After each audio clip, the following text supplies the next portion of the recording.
Steve McDonald here. How are you?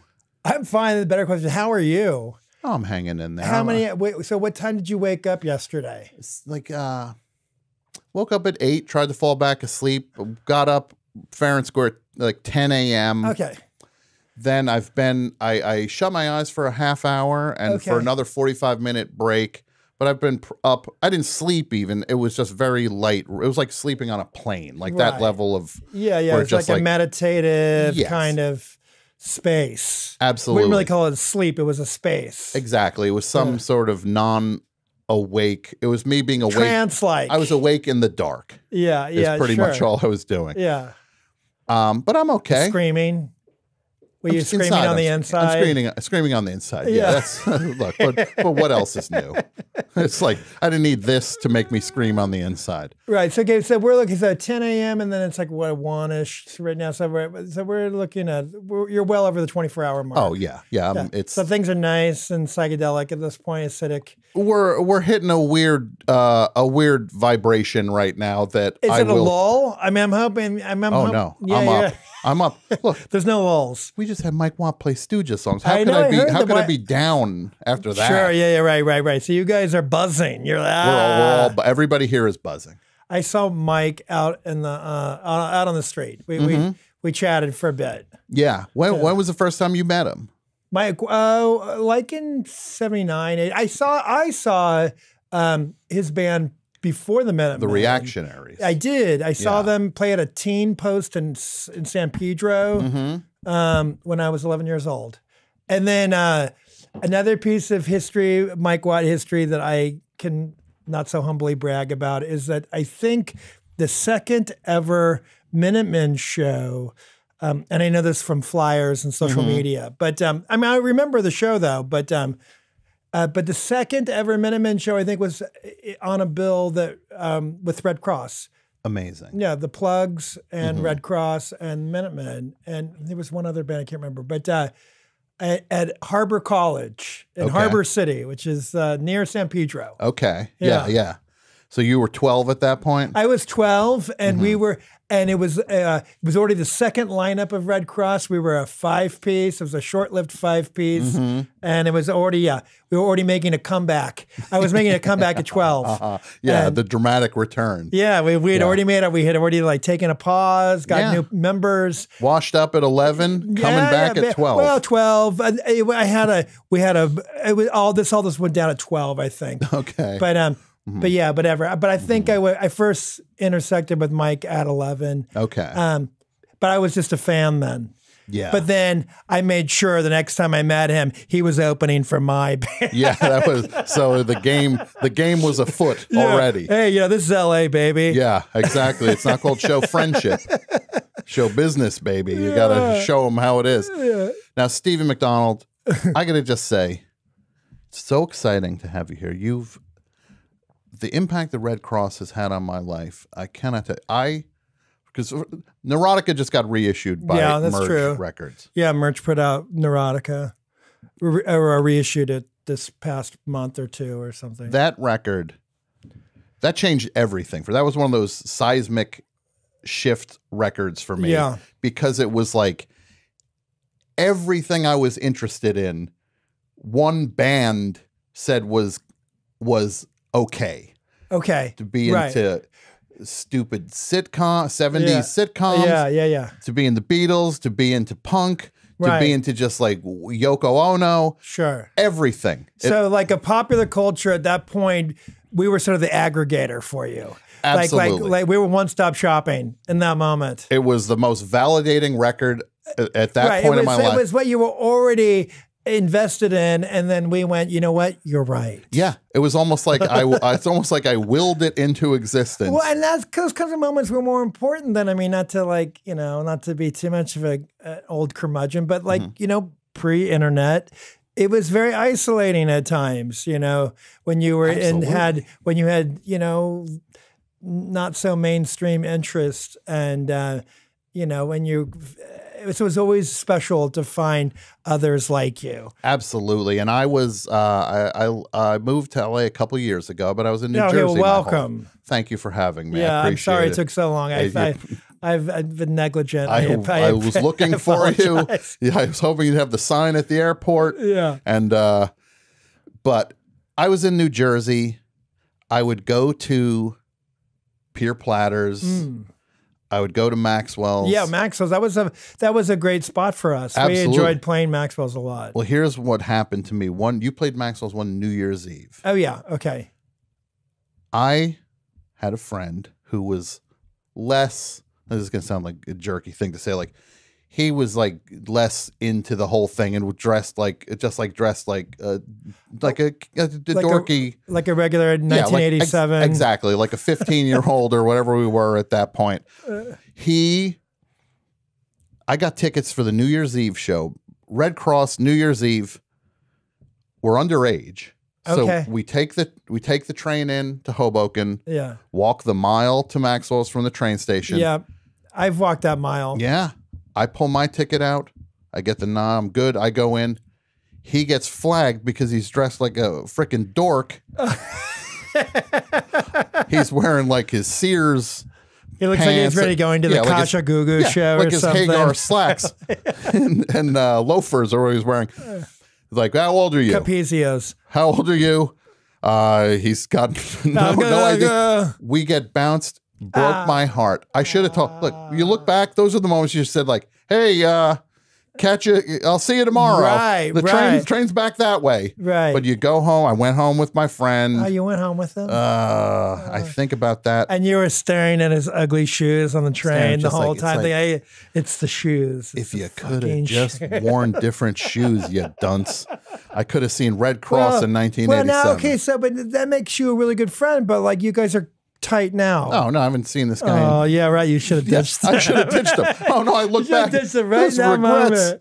But that version of the band was because I was like obsessed. I would get videotapes whenever I could get videotapes, and you guys were just on fire. And what was it like to take that leap? Because you know you're coming out of different scenes. You got Teen Babes, you got Posh Boy, you go to Teen Babes, you're kind of circling the next step, the next evolution of the band. Yeah. We were also avoiding, smoking weed and not writing songs and taking forever. But and getting into trouble. Sure. Getting in and out of trouble.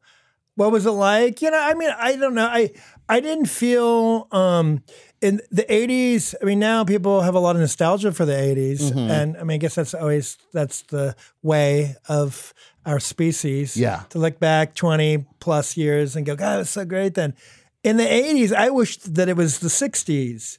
Yeah. And I was pissed off that I had, that my teen years intersected with, the era of, Born in the USA. Yeah. I would prefer it intersected with, the era in which I was born in. Yeah. Literally born. Like I was born in May of 67. Yeah. So I was there right before the Summer of Love. Yeah. So but not spiritually born. You were but 20 years later, when I was of gigging age, it was mid '80s. It was the era that your friend was living in. That got you, denied access. Flagged. Yeah. Flagged. It was exactly what it was. And denied. Yeah. Which I didn't know Maxwell's was that discerning, but I understand. Well, when they see a kid like that, he's coming from. They spotted him from the train. They knew this kid's if he's coming close, he's not coming in here tonight. Yeah. Right. Yeah. But I remember it. It might as well have been yesterday. I had that paper ticket you get from Max. You bought it at Pier Platters. Yeah. I had the thing. It was like my Willy Wonka, my golden ticket. Where was your fake ID? Weren't you? I got in. Yeah. I got it. I didn't need it. East Coast, you guys probably didn't really need fake IDs, right? Because we did. I had my brother's 3 years older than me, and we looked to the untrained eye like twins, and. So I was very lucky. I just made when my brother turned 21, I was like, okay, you just lost your driver's license. Yeah. You need to go get a new one. And or I borrowed it and he didn't get it back or whatever. Yeah. That was the deal. So you just doing the swap then. Yeah, I was like, okay, so because we had been gigging since I was 12, and I'd already been.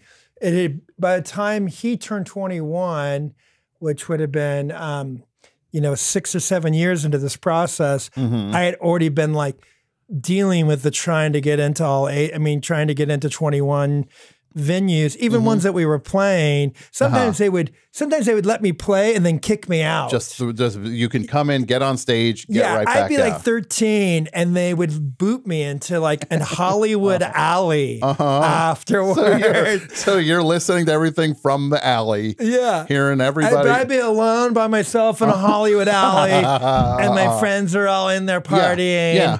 And they're like, Steven. And I was like, I had no ride home. So I'd had many experiences like that where, but because they were always pretty hardcore here on the West Coast about IDs and IDs, and but IDs were actually much flimsier and easier to fake then, and if you had a decent fake ID, they would be cool. Sure, but you had to at least put in that effort. I did okay enough that I figured out. But what drinking age limit was 18 when you were growing up? Probably on the East Coast. It was already 21. It was already 21. Yeah, and I figured my loophole around that was I was, thankfully I was tall. Yeah, right. And that helps. I could grow some facial hair. So what I would do, I couldn't. I would go a few days without shaving. Yeah, okay. And I would go to, this is how I figured out how to buy beer when I was like 15. Yeah. I would just dress like, I put like flannels. I was just like Mike Watt, basically. I was just like, I put flannels on. Yeah. And I would show up at the packaged goods store when guys would be getting off work, like 5 to 6. I'd show up and I would just act exhausted. Yeah. Like I had just worked, like doing landscaping all day. And I would just go like, I wouldn't be a pig about it. Just buy a 6-pack. Yeah, put it on the counter. Right. Not. You weren't buying a bunch of Mad Dog for you and your friends. No, I wasn't overdoing it. I was just like acting like, rough day at work. Hard working, man. Yeah. Had the cash on me. Just pay it and go. Thanks, man. Walk out. You actually moan like they and that just acting. Yeah. And it worked every time. I never got flagged. They never asked for ID ever because they were, first of all, they probably just straight up didn't care. Well, the facial hair, I think probably that was a big help. Yeah, too. absolutely. You're lucky you could do that. Yeah, I could do that. I would just, I'm sure my, I don't know, when you're a kid and you just have that weird, facial hair is not exactly coming in right. Chicho. My 13-year-old has a Chicho now. As they call it, his pubescent stash. Yeah. He's very committed to it too. I always felt like I looked like Snoopy's brother. Remember Snoopy had that brother with the whiskers? Does he? Spike. That sounds familiar. Just these like lame whiskers poking it. That's what I thought it looked like. I was like, but they fell for it every time. So I look like Spike. I look like Spike, Snoopy's brother. But it worked. I got it. I got into the Maxwell show. And I would just generally at the point. Montrose? So you said? Well, what show did you get into? Oh, the Maxwell show. Oh, the Maxwell show. Yeah. I think like, Montrose. And then we just switched gears to Montrose. No, that would be. Yeah, I was looking. Montrose were playing the Fillmore East. And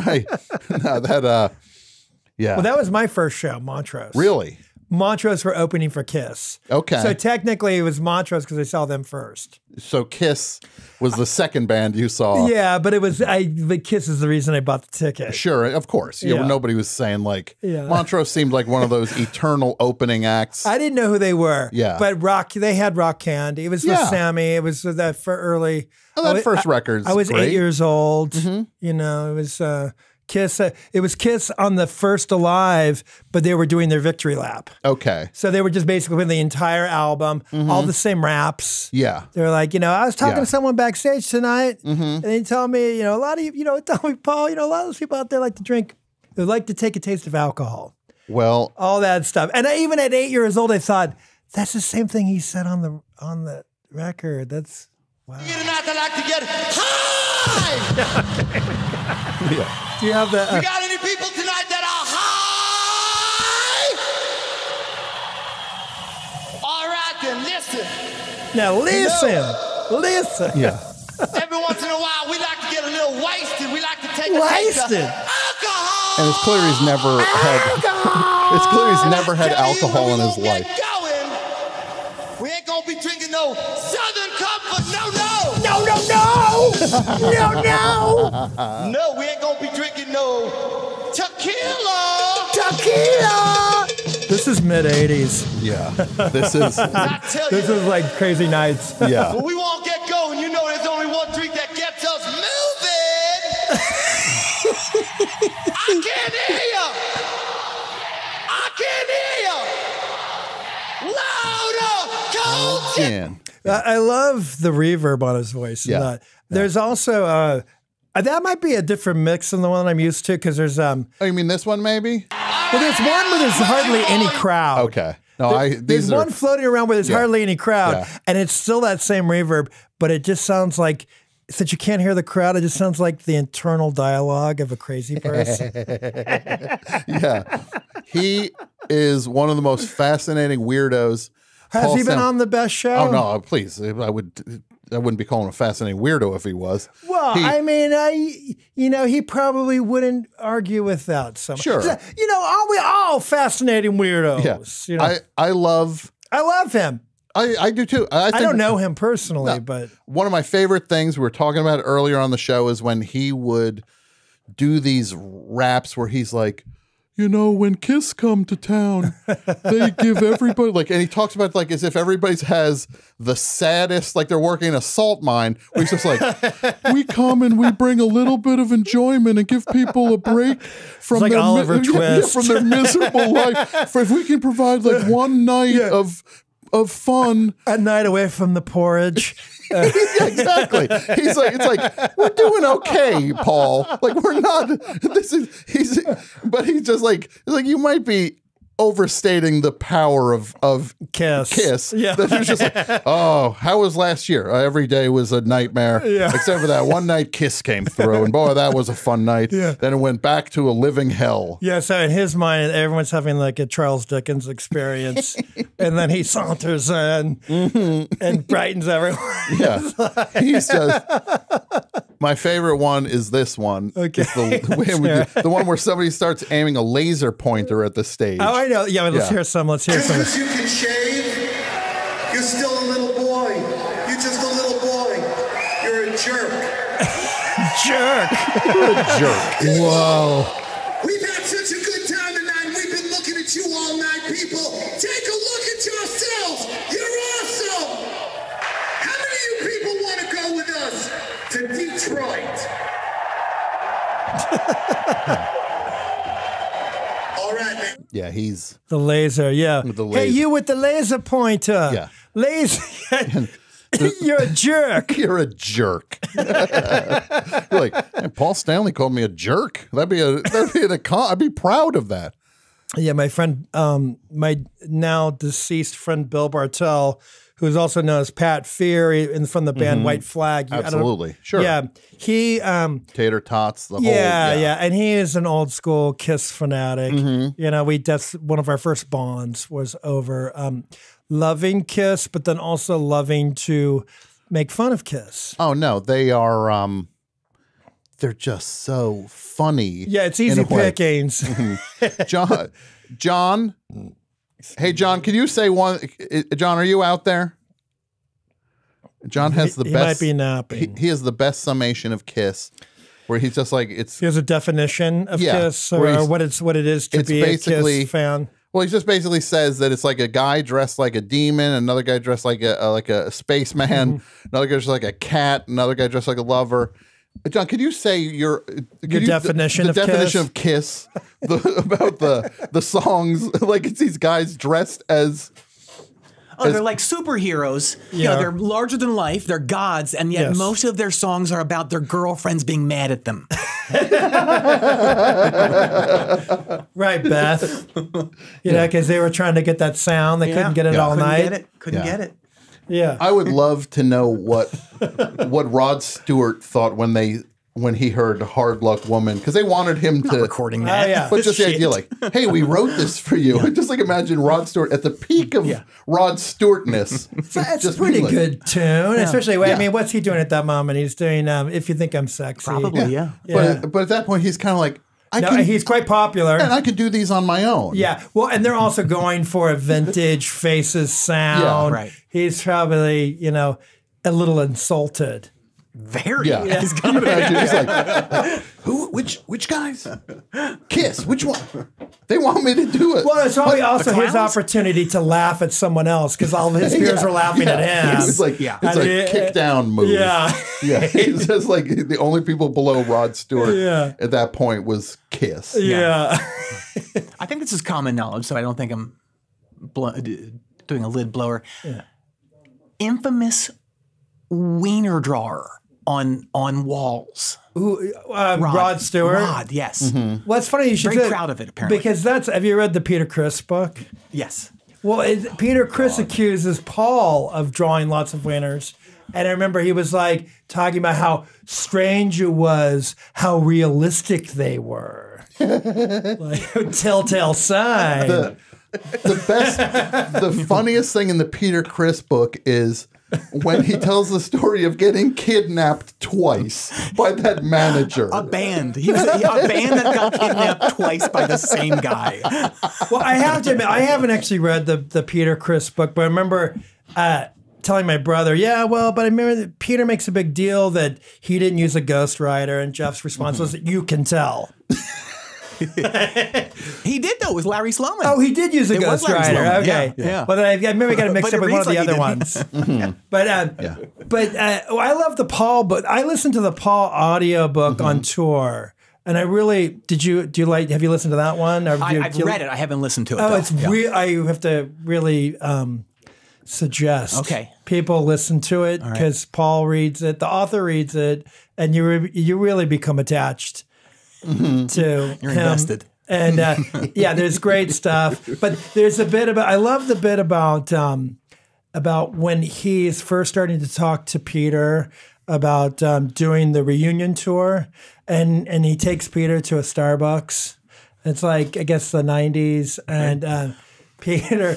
And he got the sense that Peter hadn't been out much, and Peter orders a biscotti, the little biscuit, and he didn't know what it was, and that's when Paul's like, I guess he didn't, and he has to buy. He was like, what is this? This is amazing. It's like it's called a biscotti. But then, anyways, so Peter's very humble at this point, and then flash forward to 3 months of the tour, and Peter's gone from not knowing what a biscotti is to having like a 10-page hotel writer about the windows must be blacked out, and the thread count of the sheets. The funniest Peter Criss the one foibles is the book. Remember the book? Oh yes. That what book? in the 70s. Their business manager from the 70s was kind of the first guy to write a Kiss book. And it's called Kiss and Sell, and it's really great because it's got amazing. It's got moments like that sounds like this. good. I mean, that sounds familiar too. But so they've told him. He's told them that they are now, on paper, they're millionaires. Okay, right. And Peter Criss says, well, I can't wait to sign the book. I can't wait to sign the book. Yes. And everybody's just like, what do you mean the book? When you're a millionaire, Peter has heard that there's a book on Wall Street that you go down and you sign. It's the craziest thing ever. Oh, so it's like some kind of registry, Exactly. A millionaire's registry. Yeah. He just He's gonna put his name. It's like when like Justin Bieber went to the Anne Frank house and wrote, maybe it was You would've great. been a Maybe believer. she'd be a believer too. Yeah. Just imagine the business manager just having to like keep things cool, but just be like, "There's no book, Peter." Yeah, right. Everyone's trying to keep a straight face. Yeah, it's just like there's no such thing as this, and I don't know where you got that from. Yeah. Yeah. Well, it was the first of many disappointments for Peter. A lot of disappointments. Unfortunately, I don't understand why. I don't understand why. You must have met at least a couple of them. I've only met Gene Simmons. Is that right? Okay. Yeah. I've seen the photo. Did he come? Right. With There's Cam, a photo Cam and, with all the bass players. Yeah. Yeah. I was just talking to it with your warm up crew. Yeah. And that was at a Sonic Youth concert in the early 90s or 93-ish. Yeah. And Gene was he was kind of he was scouting for the Kiss tribute album. Oh, okay. So he was looking for bands to pay tribute to him. Wow. I've always thought that was, I mean, I understand, whatever, but I always thought, what a weird thing. Like, he would curate his own tribute. Like, it's like putting together the invite list to your own surprise party. Yeah. Did they ever comment on your version of Deuce? Gene. I think that, what, someone did play, I did see that someone had played it for them, I think one of those, I think in the UK.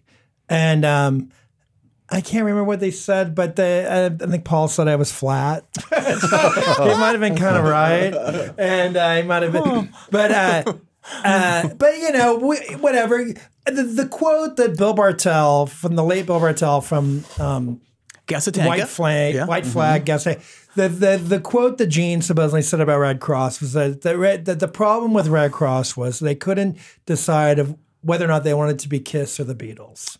That's what he said. So I think that's the more like the CEO of Simmons Records speaking in that moment. Yeah. This was like 1987. Mm-hmm. So, and in fact, because he would have probably saw us live around the time because we were opening for the Bangles and he was hovering around them for his various reasons. Right.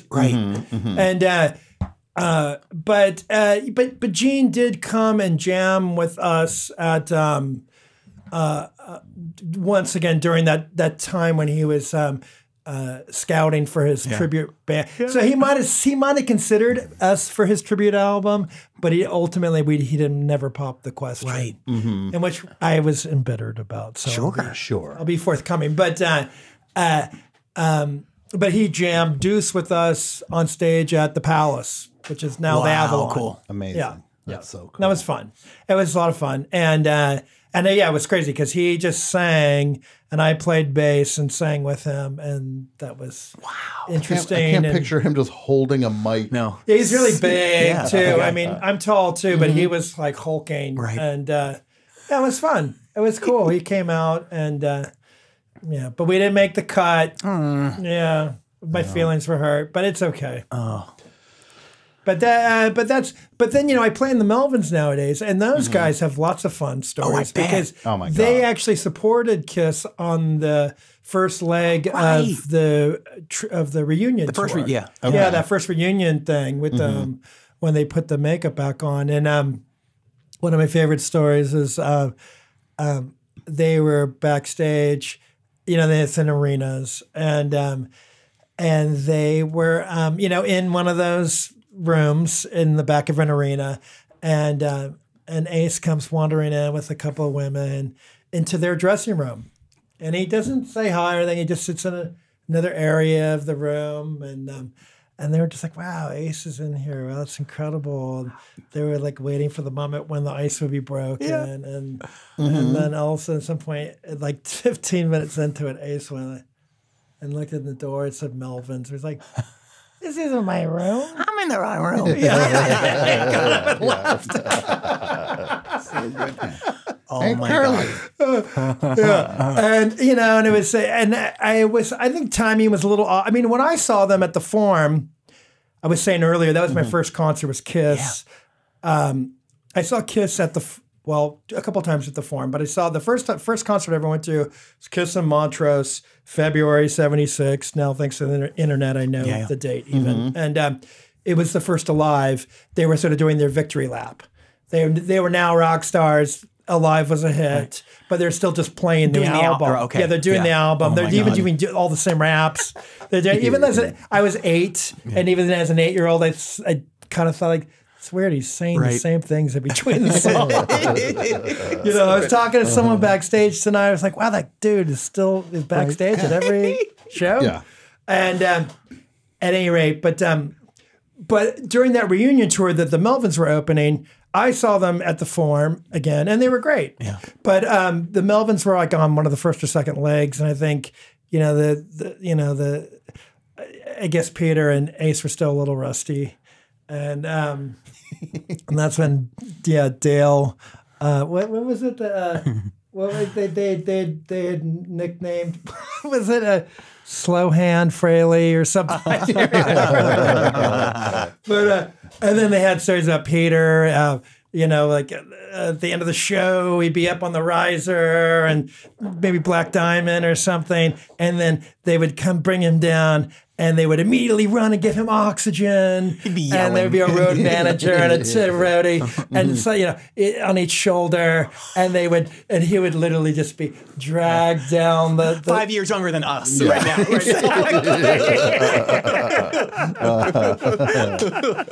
But and it's just sad because those guys. There's a magic there. I mean, because I was just listening to Kiss Alive actually a lot on this last Melvin's tour. We were having fun with it, and it's a great record. It's a magical record. Yeah. I mean, I really, for all their absurdities, I will always I will always kind of defend Kiss anyways, but I will legitimately defend them creatively in that moment. Oh, it's great. That moment's undeniable, and. But just reading all those books and everything and the foibles of, this amazing biscotti and a bidet. Yeah, what is this? To be so, kind of, humble, and then within, a few weeks of playing arenas, having an outrageous list of demands, and it's just absurd. Yeah. It's sad. What's the quote in Overnight at the beginning of the documentary Overnight? Oh yeah. Fame acts as a sort of truth drug, revealing the person's true inner. Oh, you think so? So do we have 2 minutes to talk about Anarchy 6? Okay, sure. Oh my God. Let's do that. Yeah. I'll do my best. Okay. Dog invasion. Alan, you got. For those who don't know, Anarchy 6. Hi, who are you? That's Gasatanka recording artist, is that correct? Yeah, I think so. That seems right. Hardcore punk rock, but Hardcore Lives is the name of the album. Yes. Unbelievable. Yeah. Hardcore Lives. I was curious if you got any backlash. Any blowback. Did you play shows as Anarchy 6? We played a show or two, but Anarchy 6 was mostly developed. It was to be in the film Love Doll Superstar. Ooh, okay. So I think that my character is part of the arc of my character. In that film, I play the twin brother. There's 2 films. They're the Dave Markey directed Desperate Teenage Love Dolls and Love Doll Superstar.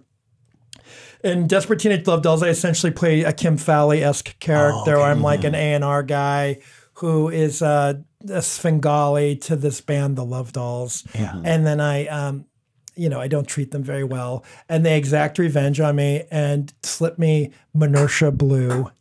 And I plunge to my death in a freak out in Westwood Village during a great scene. You wanted to take that drum solo with you. Yeah, exactly. And then in the second film, I come back. My character is sort of resurrected as his twin brother, Rainbow Tremaine. Yes. Rainbow Tremaine, who was sort of like from a hippie commune, very similar to the one in the Billy Jack, the movie. Yeah. And anyway, so my character's journey takes him to this place where he becomes disillusioned by the city, the jungle. It's sort of like a Welcome to the Jungle story. Right. And I eventually descend into this pit of hardcoreness. And I become Chemical Warfare lead singer of the hardcore band of Anarchy 6, which I think was sort of a reference to, at the time, Prince's protege band Vanity 6. Sure. It's genius. Anarchy 6. So we just kind of had this one song for the movie, which was Slam Spit, Cut Your Hair, Kill Your Mom. And Slam Spit, Cut Your Hair, Kill Your Mom. And but then, of course, we couldn't leave it alone there. Especially when Bill Bartell was involved. He had he signed us to Gasatanka. So we made the entire album. We fleshed it out into an entire album. Or flushed it out. I never know what that term is supposed to be. But And the hardcore lives, and that was that. And then those guys eventually, and I was Chemical Warfare. Kind of had more. I'm kind of having a bit of identity crisis. Like I wasn't if I was suicidal because I kind of had a Mike Muir vibe, but maybe sound wise, it was a little bit of like an oi vibe. You know, it was kind of a hodgepodge. I didn't really. I wasn't that much of an aficionado of the right. But my bandmates were. My bandmates were from the band Sin 34. Right. And so, yeah, and we did one show, I think, at the Anti-Club. Okay. And I think maybe Rollins was in the audience that night. And did you play it straight, or was there some... Yeah, I did my best. Yeah. I stayed in character, you know, and... Yeah, I just did my best to slam on stage without cracking a smile. And, I took it to, and, there's some people who never knew that it was, send up, and they like that better than anything else I've ever done. And that's fine. That's Has someone told you that? Yeah, well, basically, yeah. I mean, I've had these kinds of things. I mean, I remember the guy from K Records once told me that the first Red Cross EP was the only good thing I ever did. Oh, that's kind. I was like, well, peaked at 12. Oh, my God. Right on, brother. But, Calvin. Yeah, well, whatever. Poor Calvin. I guess he's had tough times. But, but anyways, you can't please everyone. Yeah. So I'm sure, Yeah. Have you guys talked Sparks yet? Yeah, speaking of. Okay. Oh, not yet. No. The band Sparks? Yeah. I played in Sparks for 5 years. Yeah. Well, it's funny you should say that because I did think about Sparks for a second, because we were talking about how that I would maybe have fans of something, but not other things. And that's very much Sparks' story because they were always, I used to say genre hoppers, but now I just think they're, creatively adventurous. And they're always into working with different producers and changing their sound. But those guys are amazing, and they've had this amazing kind of resurgence and interest in the last couple of years. They really did well with the pandemic. They made good use of their time. Right. Yeah. And then the Sparks documentary, Sparks Brothers, that came out. In fact, that's the first movie I'd seen after lockdown, just up the hill at Universal. Yeah. I mean, I saw it at City Walk. I was so impressed. Wow. I couldn't believe I was seeing their documentary at City Walk. But, I love those guys. They're the best. I got to play with them for 5 years. Wow. I played on their, I forget what it was called, but it was like 23 albums. I was going to ask about that. How on earth, how do you do something like that? I didn't do, the real hero, the real hero is Russell for remembering all the lyrics. Right. He didn't use a teleprompter. Wow. Yeah, and that's insane. Yeah. Did a great job every night. And then my bandmates, Jim Wilson and oh geez, I'm forgetting. I'm trying a brain freeze. Stephen Nister and our other guitar player. They did all the albums. I only did 13 of the albums. Okay, only 13. Yeah. But I did manage to squeeze a few Red Cross shows in during that time. Wow. Did you ever tally how many songs you had to play during that block? I didn't do it, but I did 13 albums. I did all the rock albums. Yeah. So and then I also did Number One Song in Heaven. I did that record too, but then into the middle 80s into the 90s. I forget which era. I did a bunch of them. I came and I would come and go. Okay. But so I missed Terminal Drive. Wow. And I remember, I don't know, a few records I missed, but Balls. If Montrose was the first band you saw. Yeah, they were opening for Kiss. Sparks is the first band I saw. Oh, wow. Opening for Rick Springfield. Oh, okay. Yeah. Right. Okay. And so that's early 80s? 81, probably, in Space. So Jesse's Girls era. Yeah. Sparks in Space. So they were doing the Cool Places. Jane Whelan came out. It was at the Brendan Byrne Arena. She was there. She was there. Yeah, she came out. She went on tour with them. Or I think she was, I don't know how much of it. She was at the show I saw. Yeah. And then I think she was dating Russell around then. I think so, yeah. And I talked to Rick Springfield a year or so ago, and I was like, hey, the first show I ever saw was you. And it was the show, like Sparks was open. He was like, oh, man, those guys were... I love those guys. Like, audience hated him, but I loved having them on tour. Like, it was clearly the definition of a bad fit. Yeah, right. For Rick Springfield. Right. That must have been awkward for Rick. Yeah. He was sort of, didn't know how to navigate, like really liking this band, but then knowing they were getting hated every night. Yeah, I guess it's like, and maybe not warming up his. Yeah, not getting the kids wound up the way they needed to. I wonder how that would affect his concert. I mean, if it would be negative. The 11-year-olds were just like, we don't like the guy with the Hitler mustache. We're not exactly in the mood for the show. We're freaked out by him. Yeah, he seems not safe. Yeah.